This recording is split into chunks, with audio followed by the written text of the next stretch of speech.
Alors ici, on nous demande de trouver la forme exponentielle de ce nombre complexe-là, c'est-à-dire racine de 3 plus i divisé par 1 plus i. Et alors, on va s'appuyer sur les résultats qu'on a fait juste avant, c'est-à-dire qu'on avait trouvé que racine de 3 plus i est égal à 2 fois exponentielle de i pi sur 6, et 1 plus i, c'est racine de 2 fois e i pi sur 4. Okay, alors, comment est-ce qu'on va faire? Eh bien, tout simplement, on va remplacer là le numérateur et le dénominateur par les résultats qu'on avait obtenus juste avant. C'est-à-dire qu'on va avoir 2 e i pi sur 6 au numérateur et racine de 2 e i pi sur 4 au dénominateur. Ok? Bon, et bien une fois qu'on a ça, il suffit simplement d'appliquer, mais encore faut-il connaître les propriétés de l'exponentielle. Ok, alors déjà on peut simplifier, puisque vous voyez que là vous avez des modules qui simplifient. Vous avez, alors là il faut être au clair là-dessus, c'est-à-dire que 2 divisé par racine de 2, extrêmement important ça, parce qu'il y en a quelques-uns qui... Enfin, parfois ça arrive qu'on soit un peu paumé avec ça, ça arrive, hein, mais c'est pas très grave. Hein. C'est que 2, en fait, c'est racine de 2 fois racine de 2. Okay, donc 2 divisé par racine de 2, en fait c'est racine de 2 fois racine de 2 divisé par racine de 2, et donc vous allez pouvoir simplifier par racine de 2, et à la fin il vous reste simplement racine de 2. Okay, bon, ça très important.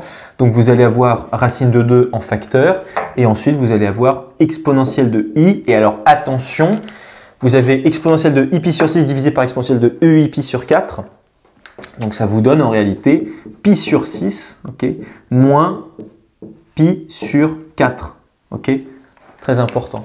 Alors là, si vous voulez, vous pouvez mettre au même dénominateur, mais normalement ça doit vous donner, si vous voulez on peut le faire ensemble, mais normalement c'est moins i pi sur 12, enfin bon, bref. Exponentielle de moins i pi sur 12. Si vous n'êtes pas au clair là-dessus, vous multipliez par 2, là vous allez en fait, enfin, parce que bon, c'est juste des fractions, mais il y en a quelques, enfin parfois ça arrive que certains soient paumés avec les fractions. Vous multipliez par 2 en haut et en bas ici, vous allez avoir 2pi sur 12. Okay. Vous multipliez en haut et en bas ici par 3. Vous allez avoir 3pi sur 12. Et donc vous allez avoir 2pi sur 12 moins 3pi sur 12. Ça vous donne moins 1pi sur 12. Okay.